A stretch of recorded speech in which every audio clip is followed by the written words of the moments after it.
बिस्मिल्लाहिर्रहमानिर्रहीम। अस्सलामुअलैकुम। आज हम डिस्कस करने जा रहे हैं वेपर प्रेशर। वेपर प्रेशर की डेफिनेशन से पहले छोटी सी एग्जांपल की तरफ आते हैं। और इसमें हम करते क्या है जी, हम एक बीकर लेते हैं। इस बीकर में हमारे पास पानी मौजूद है।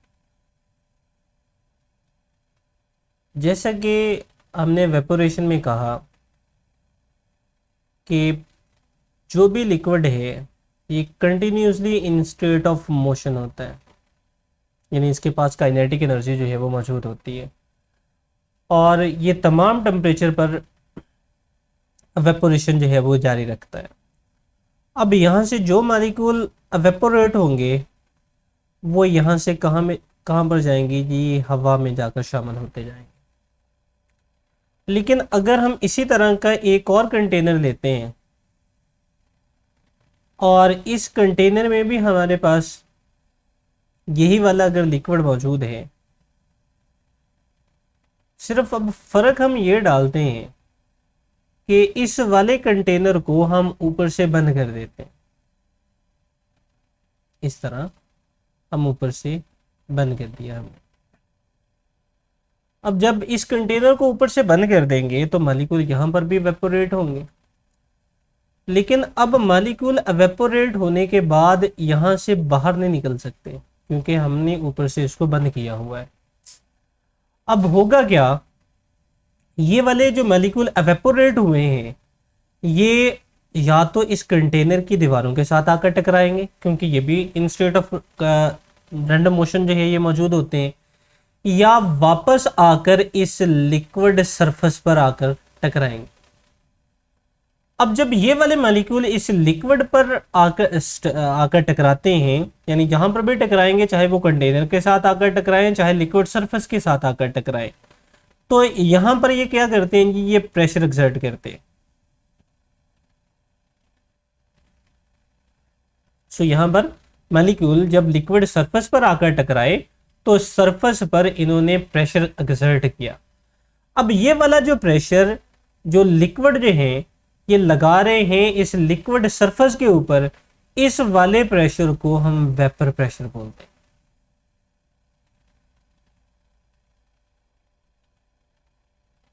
हैं। ये वाला जो प्रेशर है इस प्रेशर को वेपर प्रेशर बोला जाएगा। यानी लिक्विड भी वही है, उसी लिक्विड के वेपर्स हैं और वही वेपर जो है वो वापस आकर लिक्विड की सरफेस के ऊपर जो है वो प्रेशर लगा रहे हैं। अब यहां से वेपर प्रेशर पर आने से पहले, यानी वेपर प्रेशर एक्चुअली कैलकुलेट कब होगा जी, जब ये वाली जो स्टेट है ये इक्विलिब्रियम की हालत में पहुंच जाएगी। इक्विलिब्रियम की हालत में पहुंच जाएगी। इक्विलिब्रियम है क्या, अब ये वाले मॉलिक्यूल जो हैं वो वेपोरेट हो रहे हैं और वापस जब सरफेस के साथ आकर टकराएंगे तो कंडेंसेशन भी होगी। यानी अब यहां पर दो प्रोसेस जो है वो चल रहे होंगे। एक लिक्विड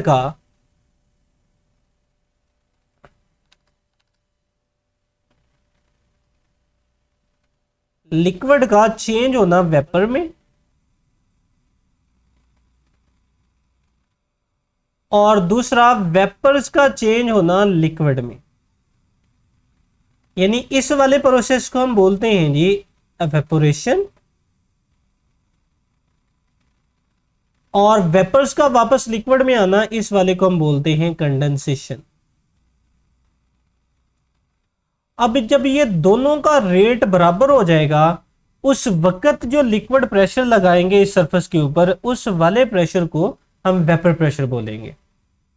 अब इसका इक्विलिब्रियम में आने का मतलब क्या है, मिसाल के तौर पर अगर हम ये कहें कि यहां से 5 मॉलिक्यूल जो हैं वो जा रहे हैं वेपर में, तो उसी वक्त 5 मॉलिक्यूल जो हैं वो वापस कंडेंस हो रहे हो। यानी रेट ऑफ एवेपोरेशन, यहां पर इसको यहां पर कुछ ऐसे लिख देते हैं जी, आर रेट को रिप्रेजेंट करता है। चले इसको कंप्लीट ही लिख लेते हैं जी रेट, ताकि आप लोगों को समझ इसकी आ जाए।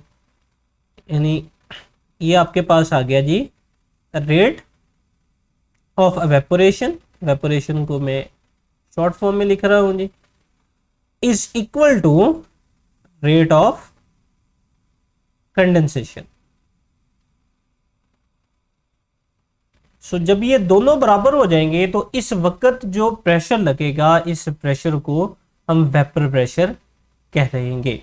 यहां से अब आपको समझ आ गई होगी जी कि इसको जो है वो डिफाइन कैसे करना है। सो इसको हम डिफाइन कर सकते हैं जी, द प्रेशर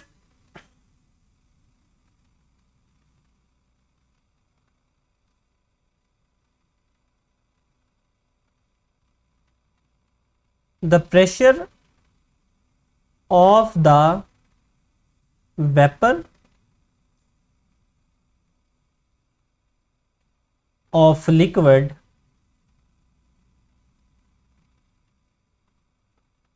at equilibrium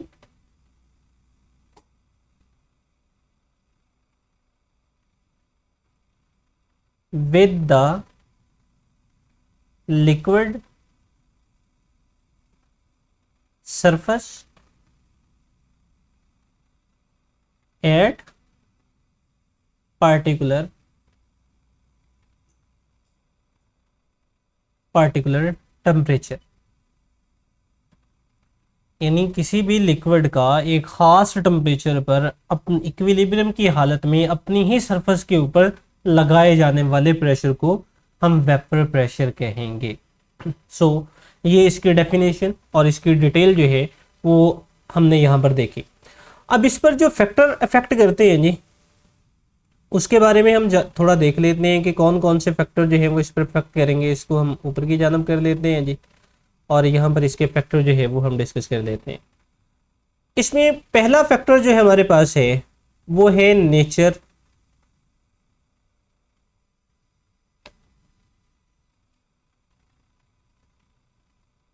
पहला फैक्टर है जी नेचर ऑफ लिक्विड। अब लिक्विड नेचर के लिहाज से दो तरह का होता है, या तो लिक्विड जो है ये पोलर हो सकता है और या लिक्विड जो है ये नॉन पोलर हो सकता है। और अगर ये पोलर है तो इसमें इंटरमॉलिक्यूलर फोर्सेस जो हैं ये स्ट्रॉन्ग होंगी, और अगर ये नॉन पोलर है तो इसमें इंटरमॉलिक्यूलर फोर्सेस वीक होंगी। सो जिनमें इंटरमॉलिक्यूलर फोर्सेस वीक होती हैं उनका वेपर प्रेशर जो है ये ज्यादा होगा, और जिनमें इंटरमॉलिक्यूलर फोर्सेस स्ट्रॉन्ग होती हैं इनका वेपर प्रेशर जो है वो कम होगा। इन दूसरे लफ्जों में हम ये कह सकते हैं जो पोलर हैं उनका वेपर प्रेशर की वैल्यू कम होगी, और जो नॉन पोलर हैं इनके वेपर प्रेशर की वैल्यू ज्यादा होगी। अब इसके दूसरे फैक्टर की तरफ आते हैं। दूसरे फैक्टर में हमारे पास है जी साइज ऑफ मॉलिक्यूल।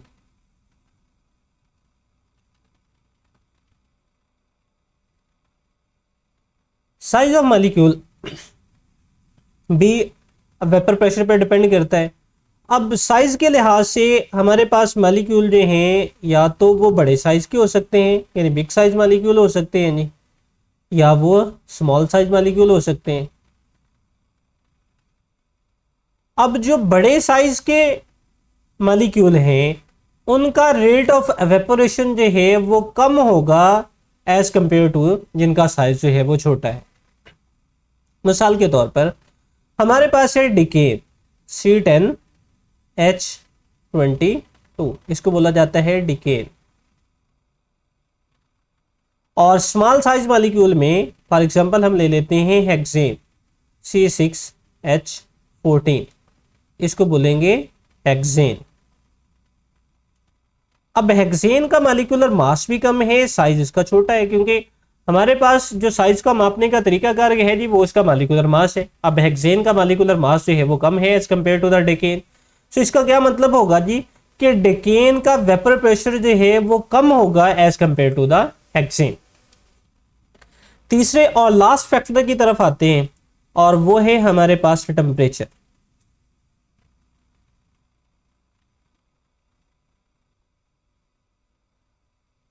टेम्परेचर में हमारे पास अगर टेम्परेचर ज्यादा होगा, टेम्परेचर अगर आपके पास ज्यादा है, तो हमने पीछे ये कहा था कि इसका रेट ऑफ एवेपोरेशन जो